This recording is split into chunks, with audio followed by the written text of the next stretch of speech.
Hello, everybody. He lies. He really lies. I'm laughing because as soon as I met Adam, I texted Pam Dittmer. Everybody probably knows Pam, I'm sure.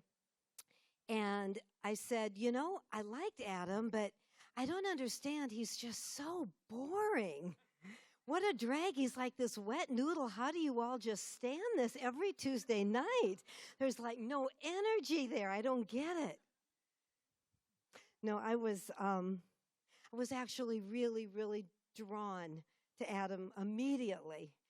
And so my energy is lower tonight because I tell my story. And I often cry when I tell my story because it's really just a very, very tender journey that all of us are on if we're in this recovery world. So mine is not my own personal recovery from a substance abuse like fentanyl or alcohol. Mine is an addiction to my son. So here's the scoop. Before I start, let me ask you, who in here has children? Who's a parent? Ooh, lots of you. Okay. Is there anything in the world that you wouldn't do for your son or daughter? I mean, there might be something. You probably wouldn't kill for your son or daughter, right? But is there anything that you can think of that they need or that they tell you that their life would be so much better if you would just do X, Y, or Z? Is there anything you wouldn't do for them? I'm seeing lots of heads no. I thought the same thing. And so, Adam, your word inadequate is absolutely perfect for any of us in this room, or if you know anybody who is a parent of a child, of a son, daughter who has an addiction issue, because my son, who at 13 years old started using, I have no idea what. I don't know what he was using. He wasn't living at home at that time. But I understood then that his issues had to be my fault. I was a single parent, and I honestly, from the get-go, never really wanted kids. And so I thought, well, this is just God getting me back because I didn't parent correctly. And my first husband actually told me that I would never be a good mom, and I believed that lie. So I spent many, many, many years, 17 to be exact, believing that I really stunk as a mom, and I spent night after night, day after day after day crying and railing at God. So the songs that we sang were really fabulous also because I really believed in my whole heart that because I was a really rotten mom, God really had forsaken me. So I would lay in bed at night and I would pray, but I didn't even know why I was praying because I thought, there's nobody listening. This went on and on and on and on forever. So let me start at the beginning, sort of, kind of, and tell you that when my son, his name is Chris, when my son was born, he just kind of came out mad. He was just not one of those kids that you push in a stroller and life is good. And I remember him wailing the second I put him in a stroller, and he'd wail the entire walk. So he just came out mad. And I thought that was my fault. I must have done something during pregnancy, or I must have done something as an infant. I wasn't loving him enough. So, of course, he was unhappy. That had to be my fault. So, fast forward, he started actually getting in trouble at the age of 6. So he was stealing at the age of 6 and little things, just little stuff. And I would always take him back to the store and make him work it off. And I thought, teaching him some good life lessons. And by the time he was 8, he was stealing bigger things. And he was taking money from me. He was taking money from his dad. And we thought we were crazy. Like, did I have that $100 there? No, I must not have had that $100 there. Chris wouldn't have stolen that. But yes, he did. So fast forward, at 12 years old, he had already gotten into quite a lot of trouble with the law at 12 years old for shoplifting. So we took him to Wentworth Military Academy. Anybody remember that in Lexington? Oof, lots of hands. Okay. Well, may I be so bold as to say they got what they deserved. They're closed. Sorry, if any of you are graduates and loved it, I apologize. But it was Lord of the Flies for him. So I don't know what happened at Wentworth, but I do know that that's where his really serious addiction started. So I remember at age probably 13-ish, he was the model student. His face was on billboards, so you could go down I-70 and you'd see a promo for Wentworth Military Academy with a cadet. That was my son. He was on target to be the youngest brigade commander ever in the history of Wentworth Military Academy. So, of course, we were proud and puffed up, and maybe I had done something right. Maybe I wasn't such a gosh-awful mom after all, until he got into very, very serious trouble at Wentworth. I don't know what happened. I might never know exactly what happened, but I do know that something very, very serious happened that affected him for the rest of his life and will forever until he really gets clean with that. So continue to fast forward. He was expelled from Wentworth Military Academy. We brought him back to Kansas City, and he was 16, I think. He attempted murder with my ex-husband's housekeeper. He stole from her. He stole from all of us. He was in very, very, very serious mental condition, emotional condition, physical condition. Of course, doing what parents do, we spent hundreds, thousands of dollars because it was a phase. We were just sure it was a phase. So we bailed him out every time. We bought lawyers. We went to court.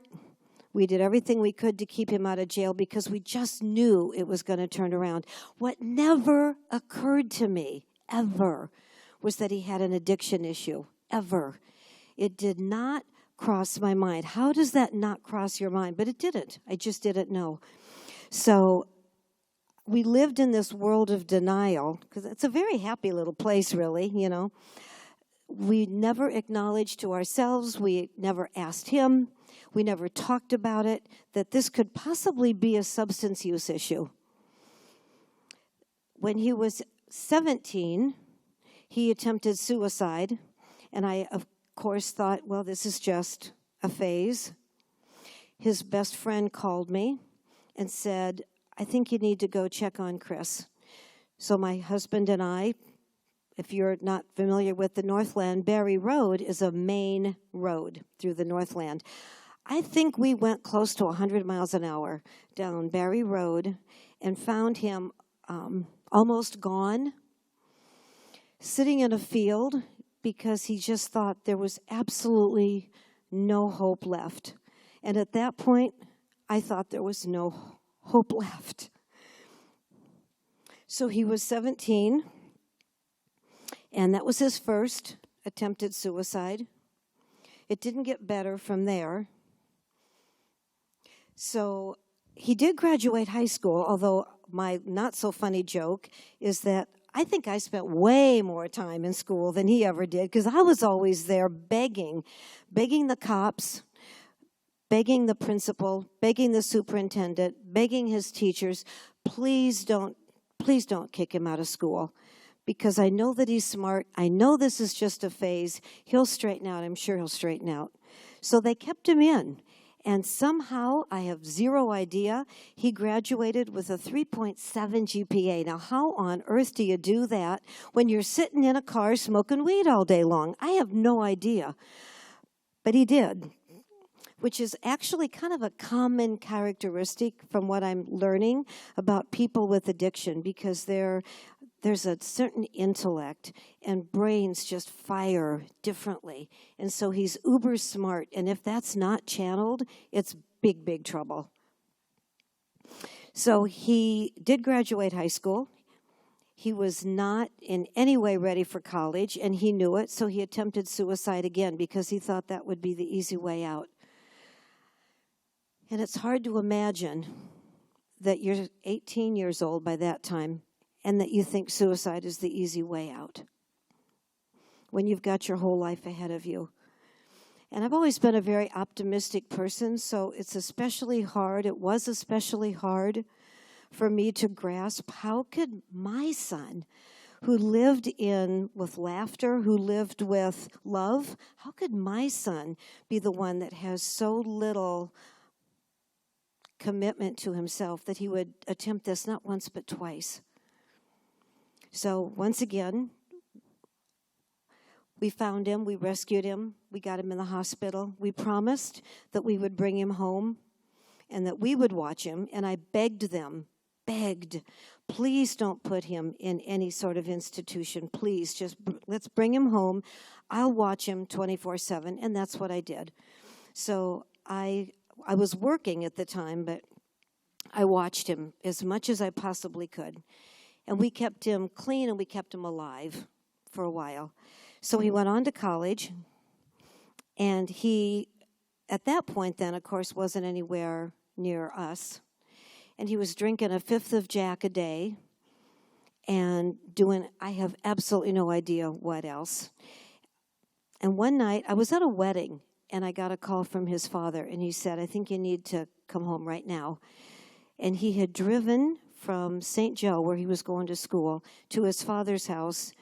I'm just going to say dead-ass drunk. How he got home to his dad's house is beyond me, but he did, and I think it was absolutely the grace of God.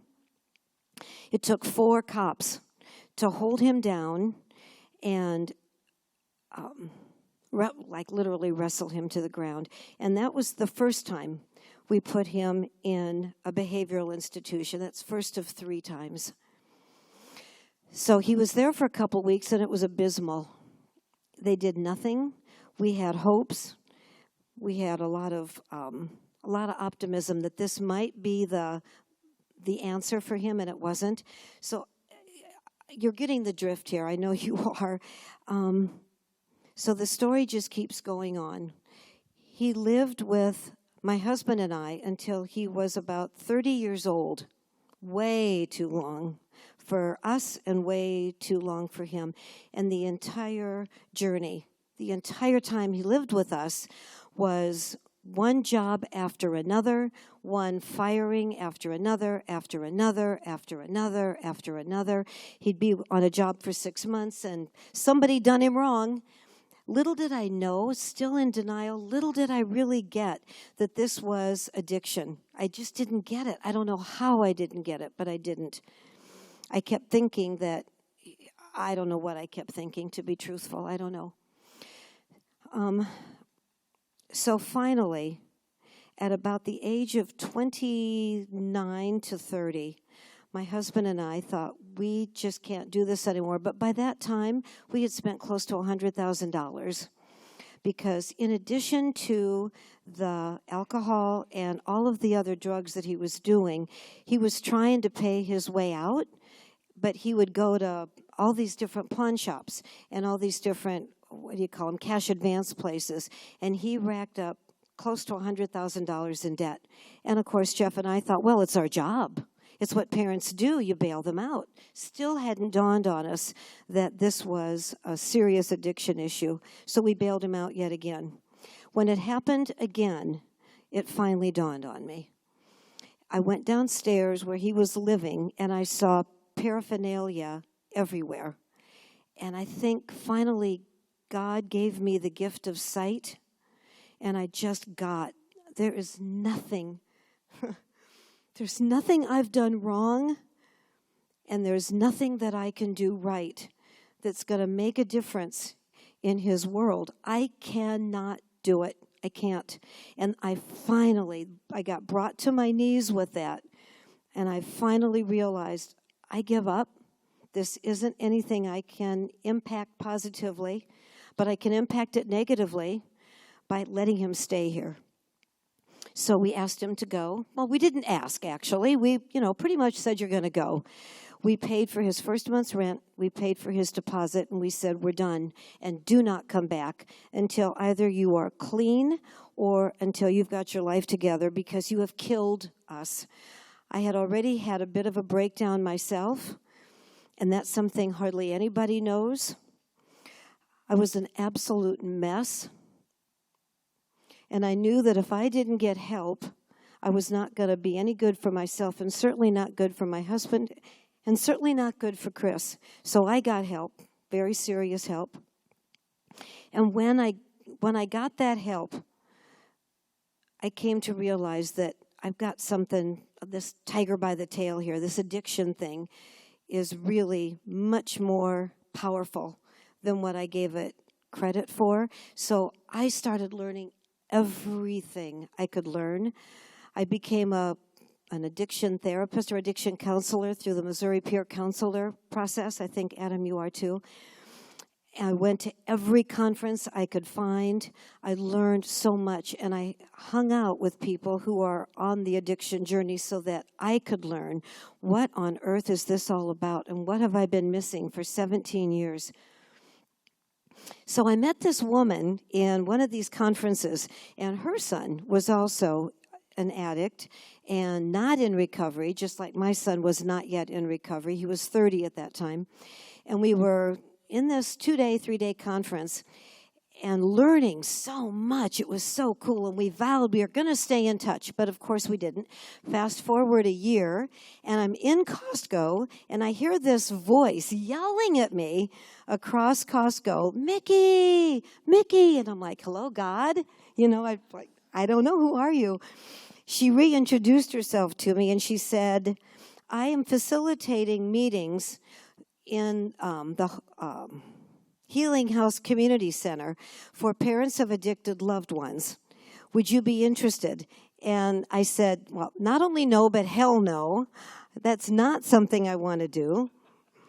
And a week later, I was a trained facilitator. So that's kind of how God works, isn't it? You know, we plan, God laughs. That's what they always say. So a week later, I became a trained facilitator. I started attending online meetings, and I learned so much. I learned that it's not my fault, and I learned that the hardest thing on earth for any loved one, and I think I'm just going to assert, especially a parent, because we think it's our job. It's so counterintuitive to not help. If we are a parent, it is our job to help. And so everything that I learned as a parent is that whatever I think I should do, I probably should do the opposite. So I attended meetings for about, a couple of weeks, few months, I guess, and I started my own group. And right now, on Thursday nights at Good Shepherd Church in the Northland, Good Shepherd Methodist, I lead meetings for parents of addicted loved ones from 6:30 to 8. And I am just brought to my knees with humility because these parents are walking out a tough, tough journey. A lot of them have sons and daughters who are living on the streets in North Kansas City. Some of them have no idea where their sons or daughters are. And I can tell you, and those of you who are parents, it is gut-wrenching to not know, is my son alive? Is my daughter alive? Is he or she lying in a street someplace? Do they need help? And then, of course, there's the neighbors and the family who are very well-intentioned and who tell you that you should be rescuing them. So then you feel like an even bigger heel because you're not doing it, and they don't believe you. They don't believe that you are actually committed to helping them by helping less. Because what I have learned is that we absolutely can love our sons and daughters to death. I have learned that, and I am committed to not loving my son to death. So my biggest challenge has been to back off, because I was a single parent for so long. My job was to stick my nose in all of his doings, and so to just back off, and if he calls, he calls. If he doesn't, he doesn't. If I see him one time this week, great. If I don't see him for a month, I have to be okay with that. And I'm telling you, that's not the story that you imagine when you're pregnant out to here with a child. You think it's going to be like I don't know, some little Hallmark movie, right? We're all going to sit around and we're going to sing Christmas carols by the tree, and we're going to hold hands, and we're going to stand in the community and the circle of the community, and everything is going to be so sweet and pretty, and it's not. It's not. It's ugly sometimes. It's very ugly sometimes. So when I do hear from him, I'm thrilled. And when I don't hear from him, I don't reach out. How many parents in here would be willing to let your son or daughter not hear from you for 2-3 weeks? Good. I do see some hands. So maybe some of us are in recovery already, and we've learned that, right? But it's hard because you want that connection so badly. We bring these kids into the world, and we want that connection so badly.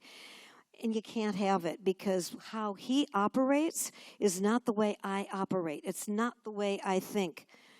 He's striving for independence. He is striving to find his own way, and I have to let that be. Now, I will tell you that he's clean 2 years and a month. Yes. And he did it a year after he moved out.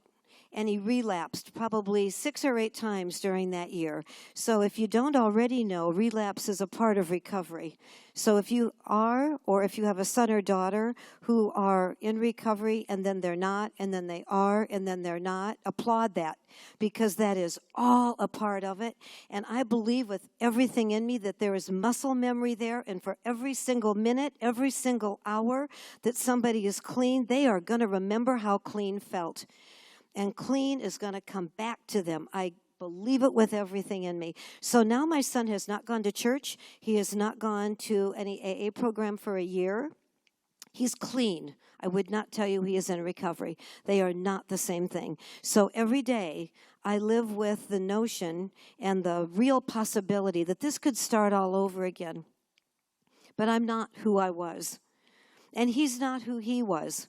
He has a 2 years of being clean, and I have 2 years of recovery. So any parent in here that thinks that it is their son or daughter's recovery journey also needs to look in the mirror and say, I need my own recovery, because while our sons and daughters might be addicted to alcohol or fentanyl or whatever, we are completely addicted to them. Our lives are taken over. Our joy depends on whether they're clean. Our joy depends on whether they have a job. Our joy depends on whether or not they're good. Until we get into recovery. And then we realize that's poppycock. It's a lie we've told ourselves. And we get to claim joy. We get to claim joy. That's what brought me back to church. And it's what gives me joy now. Underneath all of this, and I just want to call out something, and that's shame. Shame is incredibly powerful. It can be debilitating. It's the undercurrent, the mystery. We don't tell anybody. We don't talk to anybody. We keep it a secret. I live in a very tight lake community up north. Not one single person for the entire time that our son was living with us, not one person knew that my son was going through what he was going through. Because you know what you do? You paste a smile. And you show up, and how are you? I'm good. I'm really good. I'm fine. Everything is great. Never mind that I haven't slept for a week. Never mind that I called friends to find out where he was at 4 a.m. Never mind all that. I'm good. I really am. Life is good. How are you? And then you deflect. Don't ask me any more questions. The shame is what keeps us in the dark shadows, and it's what kept me away from church, and it's what kept me really insulated from God.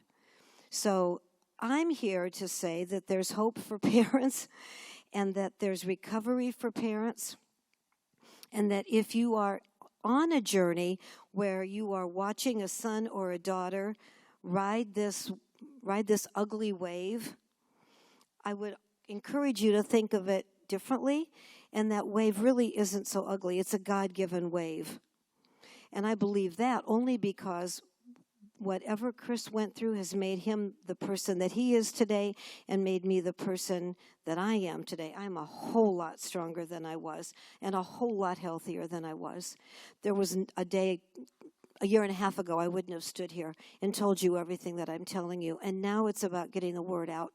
Now it's about letting people know that you are not alone and that there is hope. Where there is life, there is hope. And if you have a son or a daughter who is still living, then thank you, God, because there is hope. So I would just encourage you to seek some help. I brought a book. You can get it on Amazon. This was written by the founder of PAL. I would tell you, I think this just about saved my life. It's called The 4 Seasons of Recovery for Parents of Alcoholics and Addicts. And it's powerful because it helps us understand what in the holy heck is going on. Michael Speakman is not an addict, and he's not a parent of an addict. He's an addiction therapist. And he worked with parents and heard the same things over and over and over. So he wrote a book and he created a program. And that's the one that I work with now. I have pamphlets with me. I would absolutely find it a privilege, a sincere privilege, to talk with anybody who might be struggling with this, because it's just good to know that someone understands. If your next door neighbor doesn't have a son or a daughter who is on an addiction journey, they don't get it. They really don't. They might love you and they might listen, but they can't possibly understand the torture of this. So I am here telling a story that's a bit grim, and at the same time, I hope you hear at the other end of this that there is victory. There is so much victory, and there's hope, and there's celebration, because we are beautiful creatures of God who have an opportunity to live a life on purpose. And this has become my purpose, and clearly Adam and Pam have clear nights as their purpose. And that's the beauty of all of this. Out of the ashes comes something that in a million years you wouldn't have expected. So thank you for letting me talk. Thank you for letting me share my story. I am so happy to just talk with anybody personally if you would like to. And if you wouldn't, that's cool too. Just know that I'm here. And Adam knows how to reach me, and I do have pamphlets. So thank you very, very much.